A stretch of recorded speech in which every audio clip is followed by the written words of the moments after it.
بسم الله الرحمن الرحيم. الحمد لله كما ينبغي الجلال وجهه وعظيم سلطانه، والصلاة والسلام على نبينا محمد وآله. هي الفضائل الأعمال जेकी असां सिलसिलो काफ़ी देर थी विया हाणे दोस्तनि खे वरी इंशाअल्लाह थोरो वधाए ॿुधायूं था त शरह कयूं ऐं जेके फ़ज़ाइल अल-अमाल असांखे हबीब सल्लल्लाहु अलैहि वसल्लम चए थो हीअ शइ कयो, जीअं जंहिं शइ में फ़ाइदो आहे असां उम्मती ऐं नबी आहे जेको असांखे ॿुधाए थो असांखे करिणो पवंदो। सो हीअ फ़ज़ाइल अल-अमाल जेको अॼोके जेको 42 नंबर 42 हिसो आहे ऐं हदीस अचे थी नबी करीम सल्लल्लाहु अलैहि वसल्लम चए थो त जन्नत ऐं दोज़ख छा थियूं चवनि। ऐं इहे हदीस जेके असांखे नबी करीम असांखे सेखारे थो, चए थो नबी करीम सल्लल्लाहु अलैहि वसल्लम मन सअल अल्लाह, जंहिं अल्लाह खां पुकारियो अल्लाह खे सॼियो त सअल अल्लाह अल जन्नह, ऐं जन्नत अल्लाह खां अल्लाह खे यानी दुआ कई त अल्लाह साईं मूंखे जन्नती कर। टे दफ़ा जे माण्हू चए त टे दफ़ा अल्लाह खां जन्नत घुरे। थलाथ मर्रात क़ालतिल जन्नह, त जन्नत ॻाल्हाईंदी चवंदी या अल्लाह अल्लाहुम्मा अदखिलहुल जन्नह। जे टे दफ़ा तूं चवंदे अल्लाहुम्मा इन्नी असअलुकल जन्नह, अल्लाहुम्मा इन्नी असअलुकल जन्नह, अल्लाहुम्मा इन्नी असअलुकल जन्नह, इन्हे ज़बान अरबी सां चई या कहिड़ी ज़बान सां, सिंधीअ में उर्दू में कहिड़ी ज़बान सां बि तूं चवंदे अल्लाह खे पुकारींदे अल्लाह खे चवंदे त या अल्लाह मूंखे जन्नत में दाख़िल कर, या अल्लाह मूंखे जन्नत में दाख़िल कर, कहिड़ी तरीक़े सां जे अचई त नबी करीम फरमाए थो मन सअल अल्लाह अल जन्नह थलाथ मर्रात क़ालतिल जन्नह अल्लाहुम्मा अदखिलहुल जन्नह, त जन्नत जेकी आहे उहा पाण चवंदी या अल्लाह इन माण्हू खे दाख़िल कर, तोखां पुकारे थो, तोखे सॾे थो, तोखां थो घुरे। त इहा हिकिड़ी दुआ ॾाढी भली आहे। ऐं नबी करीम सल्लल्लाहु अलैहि वसल्लम अॻिते फरमाए थो वमन इस्तजार मिनन नार, ऐं केरु अल्लाह खे चवंदो या अल्लाह मूंखे दोज़ख खां बचा, या अल्लाह मूंखे बाहि खां बचा। जे मन इस्तजार मिनन नार थलाथा, टे दफ़ा अल्लाह खे इहो सॾु करे ऐं घुरे त या अल्लाह मूंखे दोज़ख खां बचा, या अल्लाह मूंखे बाहि खां बचा। कहिड़ी ज़बान सां, कहिड़े तरीक़े सां, कहिड़ी ज़बान सां, ज़रूरी न आहे अरबी में, त इहा बि नबी करीम हदीस में चए थो मन इस्तजार मिनन नार थलाथ मर्रात क़ालतिन नार अल्लाहुम्मा अजिरहु मिनन नार, त उहा दोज़ख खे चवंदी या अल्लाह हिन खे दोज़ख खां बचा, मूं मां बचा। ॾिसो न केॾो फ़ज़ल अज़ीम आहे। इहो माण्हू हर टाइम चई सघे थो। उलमा जो ताक़ीब आहे इन हदीस ते त इहा बहितरा नमाज़ खां पोइ माण्हू घुरे। ऐं के उलमा चवनि था त फजर ऐं मग़रिब जो बि इहो बहितर थी वेंदो, छो जो हदीस रिवायत तिरमिज़ी जी आहे ऐं अलबानी चए थो हदीस सही आहे। त इंसानु कोशिशि करे त इहे हर नमाज़ में जे चवंदासीं अल्लाहुम्मा इन्नी असअलुकल जन्नह, अल्लाहुम्मा इन्नी असअलुकल जन्नह, अल्लाहुम्मा इन्नी असअलुकल जन्नह, अल्लाहुम्मा नस्तजीरु, अल्लाहुम्मा इन्नी अऊज़ु बिका मिनन नार, अल्लाहुम्मा इन्नी अऊज़ु बिका मिनन नार, अल्लाहुम्मा इन्नी अऊज़ु बिका मिनन नार।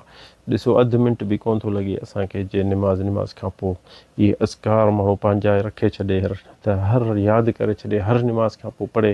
असांखे ॾिसो था तव्हां बि जेके त नमाज़ खां पोइ माण्हू जल्दी उथी हलिया था वञनि, छा हिननि खे अज़कार कोन्हनि, जा हिननि जो को उमेदु अलाह में कान्हे, या को आसिरो कंहिं शइ में न आहिनि, अलाह खां घुरनि, अलाह खे पुकारनि, अलाह खे सताइनि, अलाह खे सॾनि। इहे सभु शयूं हुननि खे का शइ खपे कान थी छा, असांखे सम्झ में कान थी अचे। बाक़ी जेके बिदत कनि था उहे नमाज़ खां पोइ वेही ऐं इज्तिमाही दुआ कनि था, ॾिसनि था मौलवी दुआ हथ मथे करे दुआ थो घुरे त पोइ वरी उनजे पोयां आमीन आमीन, पोइ मौलवी अलाए छा बि चए थो, उहो आमीन कंदा था पोयां वञनि।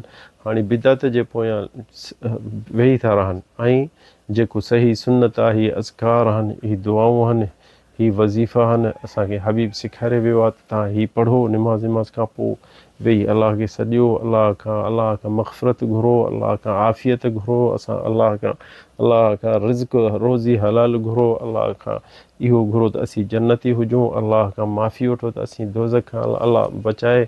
इहे अहल औलाद जे लाइ, पंहिंजे औलाद जे लाइ माण्हू दुआ करे अलाह ताला असांजे औलाद खे सालिह करे, या अलाह असांखे नियाणियूं आहिनि उहे पणिजी वञनि, या अलाह असांखे रोज़ी हक़ हलाल ॾे, या अलाह असांखे दुश्मननि खां परे कर, या अलाह असांखे सिहत आफ़ियत ॾे। छा तोखे का शइ कान्हे अलाह खां घुरणी?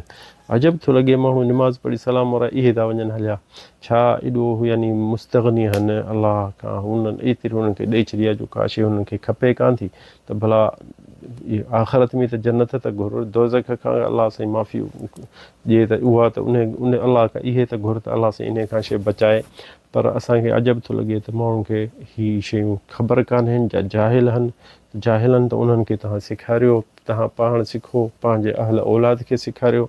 ही फ़ज़ाइल अमाल इन जे करे हल्को दर्स आहे 5 मिंट 6 मिंट, त इन जे करे असीं फ़ाइदो वठूं त इहे नंढियूं नंढियूं शयूं जेके ज़िंदगी में असांखे गुज़रनि थियूं इहो सिखी असांजे सिखियासीं त पंहिंजे घर वारनि खे सेखारींदासीं, असीं पंहिंजे घर वारनि खे सेखारींदासीं त उहे ॿियनि खे सेखारींदा, पोइ त इल्मु मुंतशिर थी वेंदो, ईमान वधी वेंदो, तौहीद सही थी वेंदी, सॼो मुआशिरो सही थी वेंदो। अॼुकल्ह असीं वेही रुॻो मुआशिरे ते ॻाल्हायूं त मुआशिरो सही न आहे, माण्हू किना आहिनि, माण्हू चोर आहिनि, माण्हू गदिला आहिनि, माण्हू हरामी आहिनि, माण्हू अलाह खां कोन था ॾिजनि। इहे माण्हू केरु आहिनि? इहे त असांजा औलाद या भाइर या चाचा या सौट इहे त आहिनि। बाक़ी मुआशिरे मां माण्हू ॿिए के हिकिड़े चंड तारे था त माण्हू कोन आया आहिनि। पर जेॾीमहिल असीं पंहिंजे पाण ते अमल कोन था कयूं, पंहिंजे अहल औलाद खे कोन था सेखारियूं, पोइ त अहिड़ो मुआशिरो किनो गंदो ज़रूरु थींदो न आस्ते आस्ते। जेॾीमहिल छॾे ॾींदासीं पाण वञी रोडनि ते वञी धक खाइनि, चोरियूं कनि, गारियूं ॾियनि, बदमाशी सिखनि, पोइ वरी दाहूं कंदासीं त हीउ असांजो मुआशिरो तमामु किनो आहे। छाजे लाइ किनो थियो? जेॾीमहिल असीं पंहिंजे औलाद खे छॾे ॾिनो, असीं पंहिंजनि खे न सेखारियो, त पोइ इहा हालत थींदी माण्हुनि में। अलाह ताला असांखे तव्हांखे तौफ़ीक़ ॾिए, हिदायत ॾिए। हादा वल्लाहु आलम, सल्लल्लाहु अलैहि वसल्लम।